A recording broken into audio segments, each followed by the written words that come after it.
we've been your job search besties and helped you in some way, there's a cool way you can support the show. Shout us a virtual coffee. We get a huge kick out of reading all of your success stories. Head to buymeacoffee.com/interviewboss and shout us a cuppa. If you keep us caffeinated, we can keep the content coming. Can we just make a rule, like just no book, computer, anywhere but your phone? It just seems off-putting. Again, particularly when you're a young person, because there will be all sorts of assumptions about why you're putting it in your phone. Hey everyone, and welcome back to Interview Boss. My name is Emma. I'm a radio journalist who's teamed up with my sister to give you advice, inspiration and support when you're looking for a new job. Sarah is a HR and recruitment professional, and together we're excited to give you all the tips, tricks and behind the scenes knowledge to help you in your career. Hey Em, welcome back everyone. We are always telling you guys to shoot your shot. So in every episode, we tell you about a listener who's done exactly that. This ep, we're shouting out Christina, who was lovely enough to buy us 5 coffees. She said, I found Interview Boss the night before an interview and started with the episode meant for right before you go in. I immediately laughed when they said something like, if you're listening to this right before your interview, you're listening at the wrong time. Message received. So I went back and started listening to more episodes in the weeks leading up to my interviews. I'd been in the same industry for 14 years and was finally ready to make a career change, which was both exciting and honestly a little intimidating. Your podcast helped me slow down and really think through my value, how to tell my story, and how to communicate my experience in a way that actually connected in interviews. By the time I went through the process, I felt so much more confident and prepared than I expected. And the best part, I got the job. Thank you for creating such thoughtful, practical, and encouraging content. It truly made a difference in my interview journey. Now, for some context, Christina is talking about our most popular episode by far is called Listen to This Right Before Your Interview. It is a pep talk. It's like 7 minutes. We designed it with those moments before the interview in mind. So walking into the building, you're in the elevator, in the waiting room, on the bus on the way there, like you're minutes away from going in. And we recorded it for people who were already listeners who just needed a pep talk from the people that they'd come to know. And we really thought it was only going to be kind of diehard listeners who would ever find it, really. But because of people listen to it over and over, it's very highly recommended on Spotify. And so it's often the first episode people hear from us, which is really weird because it hasn't got any advice in it. Yes. And on Spotify, this episode has hundreds of comments being like, love this, obsessed, this got me the job. And those are our day ones, our OGs. But over the past couple of months, maybe like over the past 6 months, we started getting the odd comment being like, awful, no advice, wouldn't recommend. Someone even said, I don't know what everyone in these comments is talking about. Like, am I a really negative person because everyone's hyping it up and I found this useless? And I was getting really offended at first because I was like, have a scroll at the hundreds of people who love this. Like, don't try and bring us down. And then I realized after like the 4th or 5th comment, I was like, all right, they must be confused. This is the first they're hearing of us. They've got no idea who we are. It's putting a bad taste in their mouth. So I was like, Sarah, we need to record an ad. We need to put it at the start of the episode, a disclaimer to steer those people in the right direction. So we said something like, hey, if this is the first you're hearing of us, this is not the episode you should listen to. Go and listen to the best bits. Go somewhere else. Come back here. It'll all make sense. Okay, bye. And this is actually the first time we've heard from a listener since putting that disclaimer in. So it's nice to know that it's working, and hopefully no one else will dare to leave a negative comment on that episode. Or maybe they will, and then we'll know that it wasn't because they were confused. They're just a bit negative. Maybe. But thank you so much, Christina, for shouting us some coffees, and congratulations on the new job. Before we get into this episode, if you need more help than we can fit in a podcast, go check out our website for free templates, coaching services, and our interview academy. Today, we are talking about impressing in an internship. And this was inspired by a question from our lovely listener, Georgia, who wrote to us and said, "Hey, Emma and Sarah, I love your podcast so much. Your advice has made me feel so much more confident in approaching interviews, and your funny, friendly personalities made me feel so much more relaxed through the anxiety in the lead up to the interview day. I thought my current situation may be a good idea for a podcast. I'm in my final year at university and I reached the assessment centre stage for a graduate role. I unfortunately was not offered the position, but they did offer me a 10-week paid internship with the potential to get the role I initially applied for upon good performance. So my question is how to impress in your first ever corporate role and how to network as a shy, nervous graduate. Thank you so much for your help. Sending love from the UK. Oh, and might I add, I had so much difficulty with travel on interview day that I was 45 minutes late. But I'd listened to your podcast on what to do if you're late and I managed to handle it well enough to get an offer." Isn't that amazing? I loved that little addition, and I just love that we got that little tidbit, because you would think that being 45 minutes late was like a deal breaker. There's no way they're going to give you that job. But if you handle it properly, it doesn't have to be the end of the world. And I love that message. I think that's incredible. Yeah, I'm picturing that she probably caught it early. I'm picturing she's in the UK, so she's on the tube and she can tell that there's delays and she's like looking on the app and she's like, oh no, it's not looking good. I'm going to call it now. Called up ahead and said, look, chaos on the tube. Every Londoner would know what that's like. I'll be there as fast as I can. And then they're like, oh, nothing worse, no biggie, and didn't care. Yeah, right. And like knowing 20 minutes in advance that nobody's going to be sitting in the interview room waiting. They're not looking around for you. They know that you're going to be late. Go listen to that episode just in case you need it one day. Now, we are talking about internships though. We're going to give Georgia some advice. Rule number 1, get the dress code right. This is important. First impressions count. I think it's particularly important in an internship. I kind of want to unpack a little bit why I think that.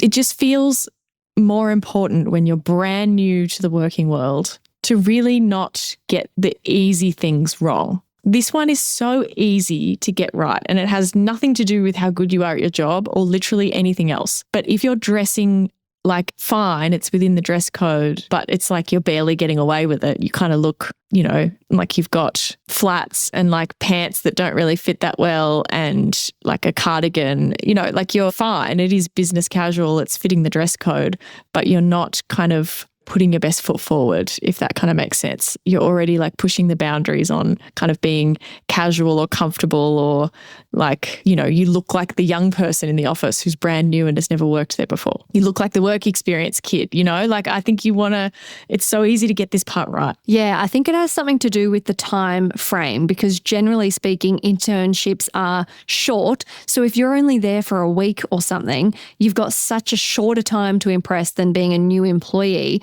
So like it feels like all that other soft stuff is under a greater microscope. And just, I think, the assumptions that maybe come with someone being an intern and being really junior and being from the new generation. Like, I'm not even going to say Gen Z, because it happens every time there's a new generation entering the workforce. There's always assumptions. There's always like preconceived ideas that people have. And I think if you dress really smartly, like you don't have to be the best dressed in the room, but I also don't want you to be like the most casual in the room either. Like try and be in the middle and get that really right. And I think that ticks a lot of boxes up front. Yes. Now, next tip, put in effort to learn your computer and the systems. So take it home with you if you can. Get familiar with Outlook. Oh, like honestly, this is my number one tip that again has nothing to do with how good you are at your actual job. I have seen this a bit in people who start in their first kind of corporate job. You might have been working on a MacBook at university. I think that's pretty common. You might have been working in Google a lot because that's what you use on your personal computer. You may not have had much experience with business systems, and Outlook is horrible, to put it bluntly. Do you use Outlook at work, Em? I do, yeah. Always have.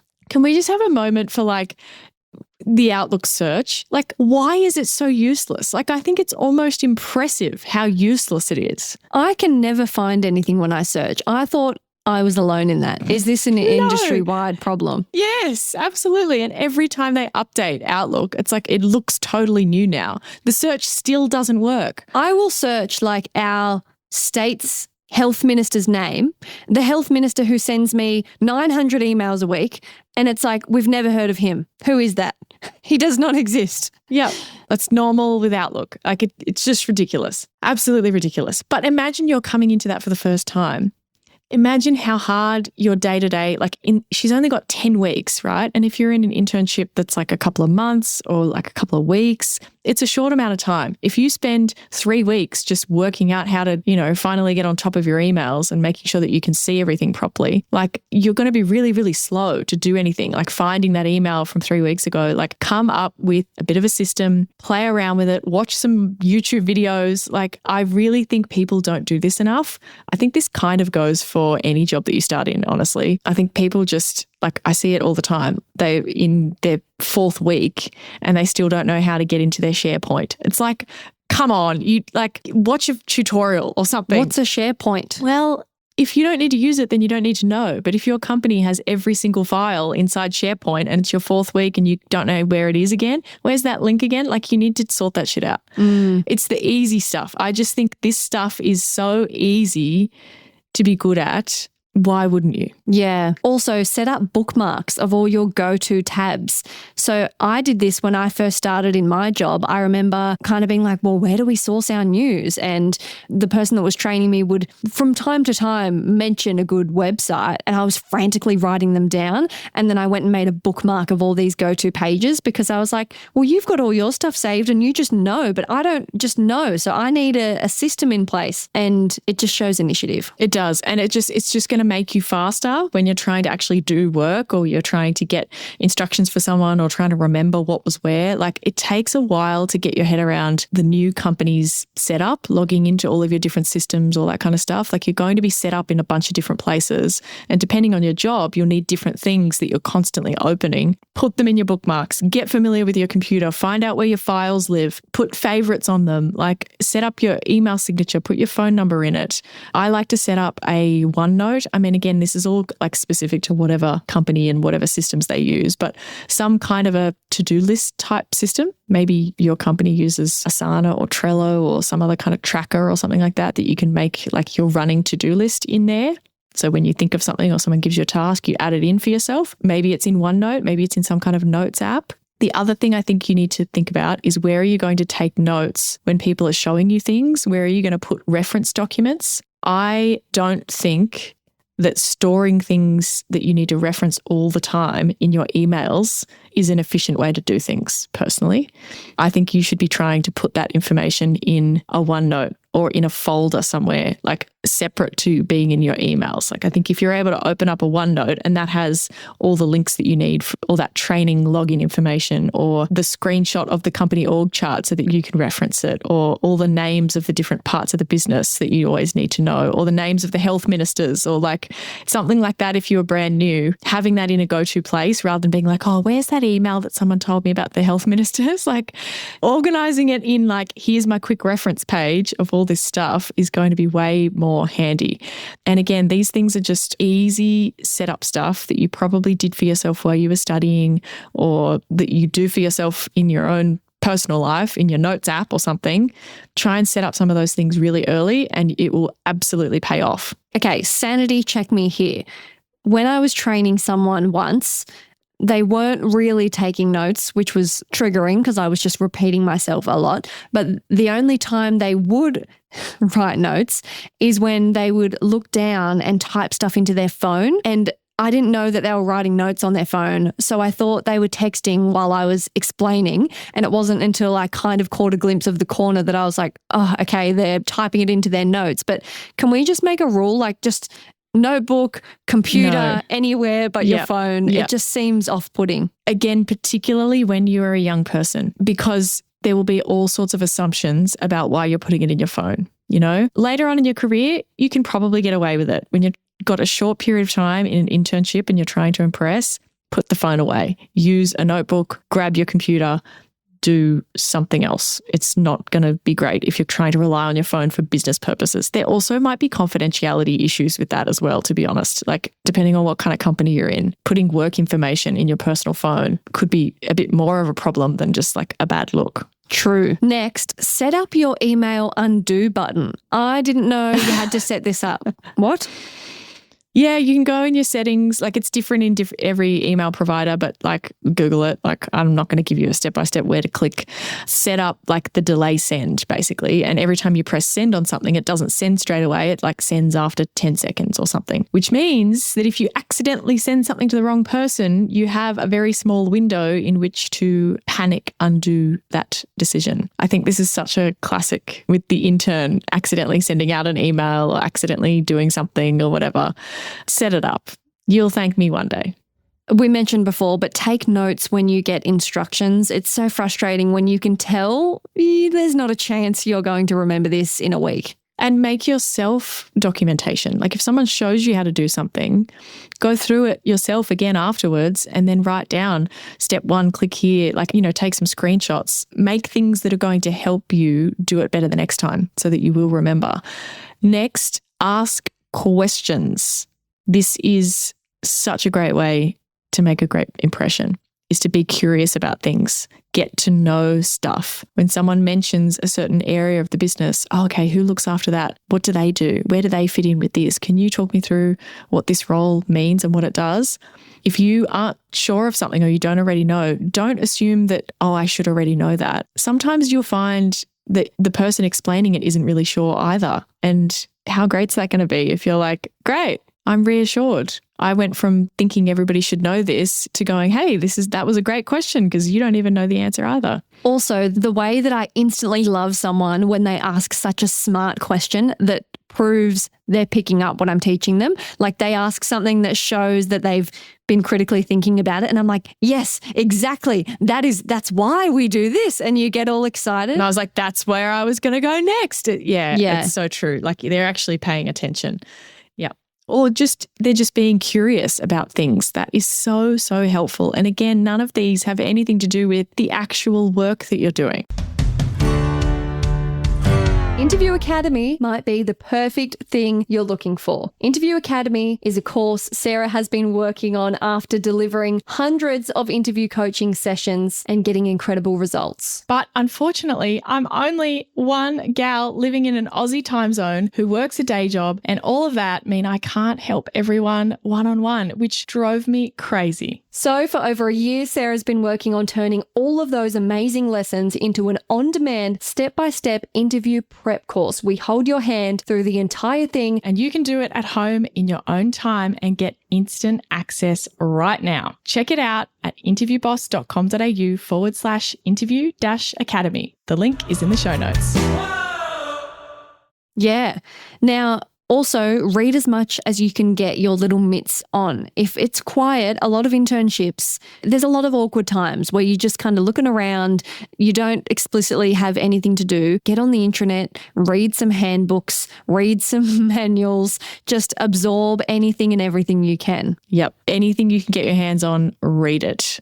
Old company pamphlets, like old company books, like newsletters from the industry that are sitting around in the break room, like read stuff. It is so helpful for you to just be consuming as much knowledge as you can. But in saying that, don't be just reading for 6 hours a day. You need to be proactive in asking for things to do or more work if you're done with something or you're not sure what to move on to next.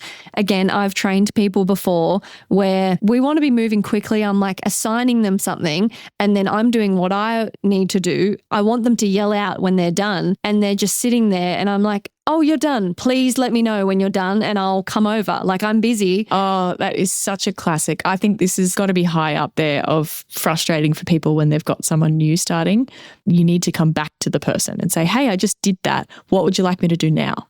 Did you want to take a look? Yeah. Turning up to meetings. I think you should try and be a couple minutes early. I know, Em, you're going to hate that. You probably don't have that many meetings though.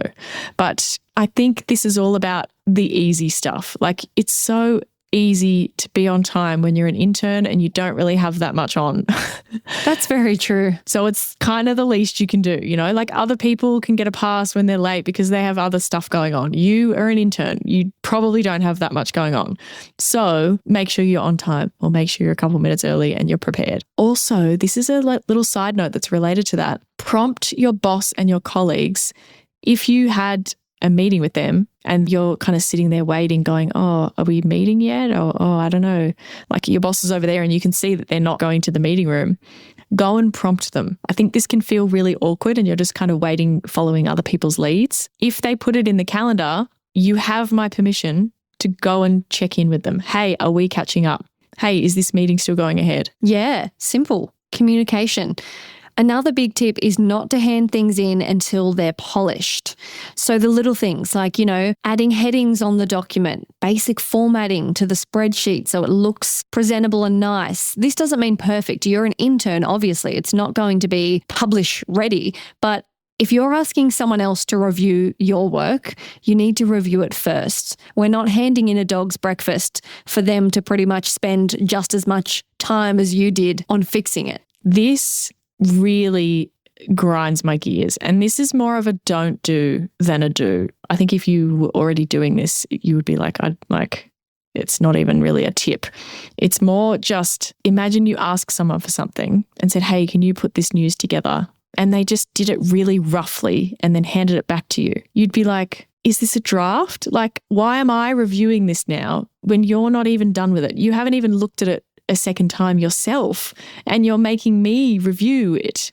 Like I've received stuff that is just halfway done. Like I open the document and it's immediately full of errors. It's giving weaponized incompetence. It hasn't taken it off your plate at all. And I think sometimes, I'm giving people a little bit of grace, right? I think sometimes where it's coming from is the person kind of feels like, well, I didn't want to do all the polishing, finishing stuff because I'm not sure if I'm on the right track. I want to make sure I'm doing the right thing before I finish the rest of it. And I understand that. That is valid. Like you don't want to waste all your time making something pretty when like they're going to say to change the structure of the whole thing. But if you need guidance halfway through for something like that, ask for some help or ask someone, hey, can you have a look at what I've done so far and ask them a specific question? Is this structure okay? This is what I've started so far and I'm planning on doing X, Y, Z. Does that sound right? Am I on the right track? When you hand it in, I actually feel like, I feel like it's rude to have sent something to someone else more senior than you to review when you haven't even done the basics on it yourself. I think like I'm cleaning up your rough work, let alone getting into actually reviewing what you've done. Yeah, part of doing a job is getting the rough copy out there and then going through with a fine-tooth comb. You can't just outsource that entire process. Yeah, it's like I didn't give this to you to just do the rough part. I gave this to you to complete the work. And it's okay if I have to fix mistakes and find things because you're an intern, like you're still learning things. I'm going to have to give you feedback. I understand that. But I expect you to have at least given it a good try to begin with before it's worth my time to give you feedback. Like I'm investing time and energy in giving you feedback. I want it to at least have had effort up till that point. Another thing you can do to impress is to turn up to any optional events, whether that's a morning tea that's being put on, everyone's meeting for lunch in the kitchen, even if this isn't a formal thing that's been organised, but you can kind of see that people are congregating or go and join. This is the way that you'll make an impact, get to know people, and the more people that come across you and think you're lovely and pleasant, the better your chances are. And I think those examples are very like in person in the office. But I think that also goes for digital spaces. And if you were remote, then your company would have some version of that. It might be a Slack channel where it's like the Slack channel where everybody's sharing their dogs or something. Like there's always some kind of a social type thing. Like go in there and comment on some people's posts. Like Georgia asked us about networking. And I think it's such an underrated way of getting to know people is like someone's shared something, there's a social event, there's an opportunity to interact with people that's not directly work related, jump in and participate. Yeah, definitely. And introduce yourself to people. There's going to be awkward kitchen moments where you're washing your mug and someone's trying to get to the microwave and you do the, how are you? And, take some time to go, I'm Emma, I'm the new intern. So lovely to meet you. What department are you in? Oh, wow. And what's that like? How long have you been there? Get curious. Yep. I think that's great. And also, if you're shy, like Georgia said she is, do this step, but when it relates to work. Like if you have to email some people or you have to reach out to someone and ask them for help on something or you have to send something to someone, like introduce yourself at that point. Hey, instead of just saying, hey, so-and-so told me to ask you for the whatever report. Hey, I'm the new intern. I just started in this team. I'm helping this with this project. I was hoping you could help me with this thing. Like take the time in your work context to introduce yourself as well. I have an ick on that note when people say, lovely to meet you. Oh. Funny. Yeah, I think we can just say meet, right? Like, I think you can just say meet. I mean, you can say e-meet. I don't think everybody has an ick about that, but I kind of get what you mean. It is, I feel the ick even when I do it myself. It reminds me of like Wall-E, the robot, like coming up and being like, lovely to meet you.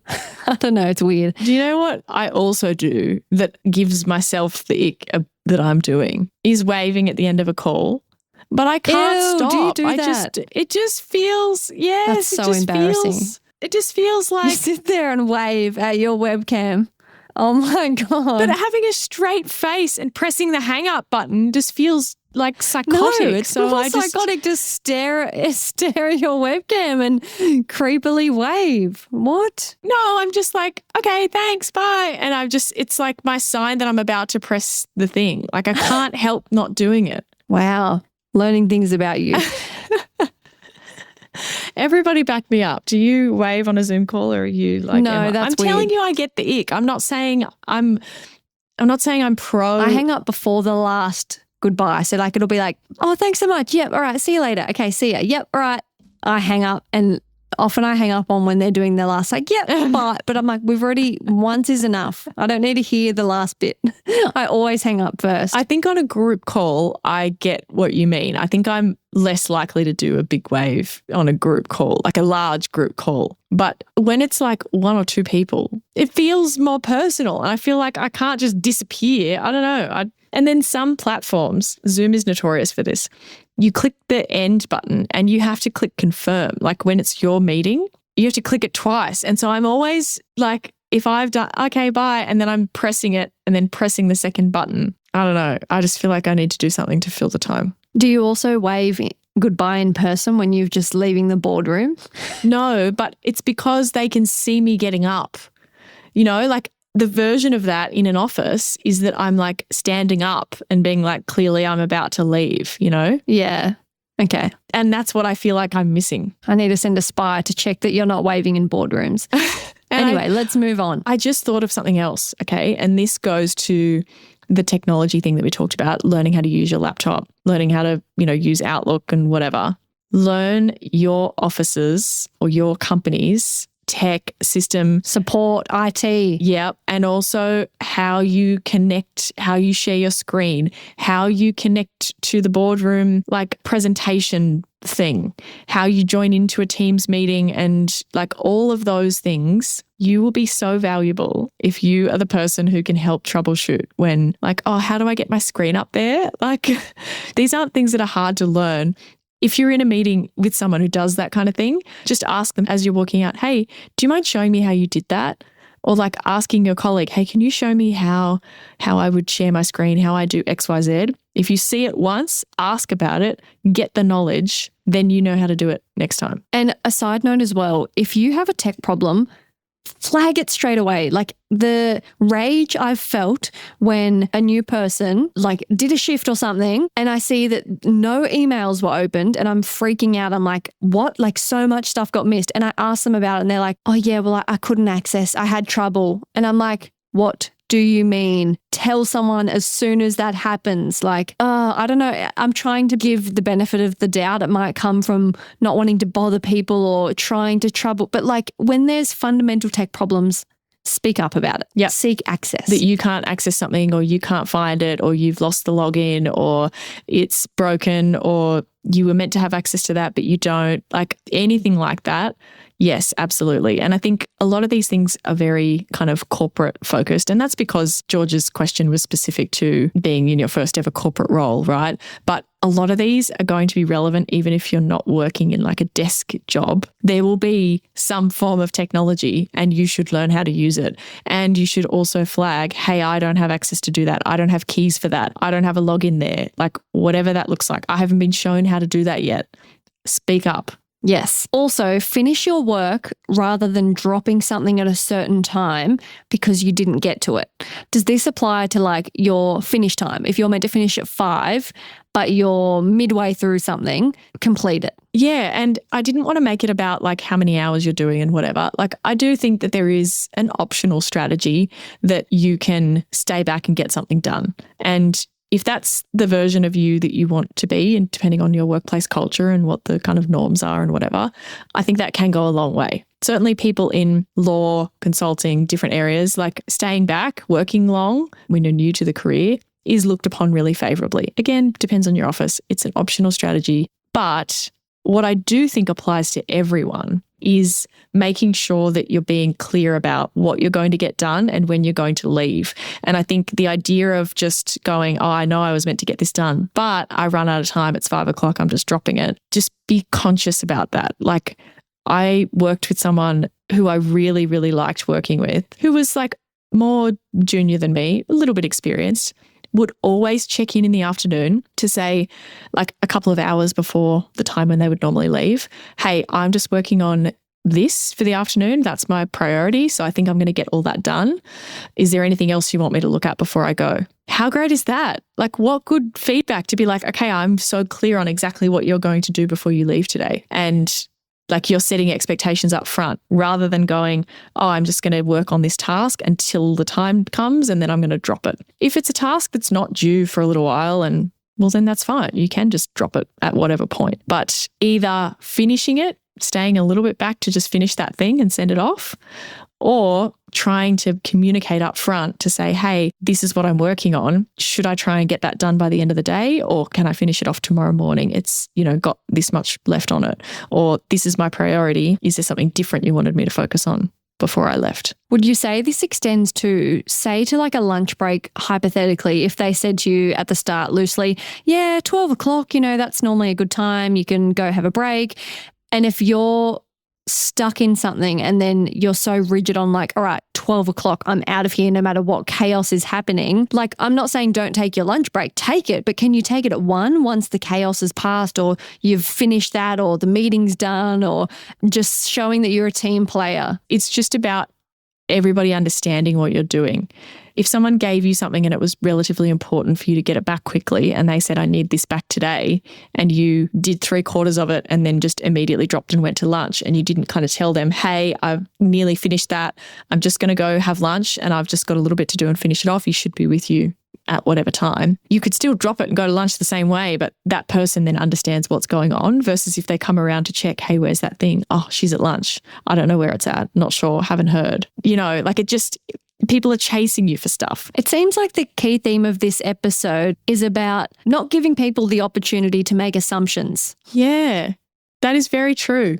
And not having people have to chase you for things or follow you up for stuff. Like, communicate, be proactive, and don't leave room for uncertainty and like, oh, I don't know, nobody knew. Like, make things clear so that you can get feedback, responses, instructions, etc. And then there's your actual job. I think if Georgia follows all of this advice, I just know she's going to get the job offer at the end of her internship. And how amazing that they offered that to her as an opportunity. She obviously really did impress in the interview. And it's a great reminder that getting a no or a, inverted commas, rejection sometimes is redirection, and there's sometimes something better coming. Good luck, Georgia. Thanks for listening to Interview Boss. If you want to request an episode on your specific conundrum or industry, send us the details, email us, or slide into our Instagram DMs. But if you DM us on Instagram and you're not following, Emma won't be happy and she will judge you. I really will. We believe in paying it forward, so if we've helped you, spread the word. You know the drill. Follow, review, find us on Instagram, LinkedIn. It all helps. Or you can go the old school way and tell someone else about the show.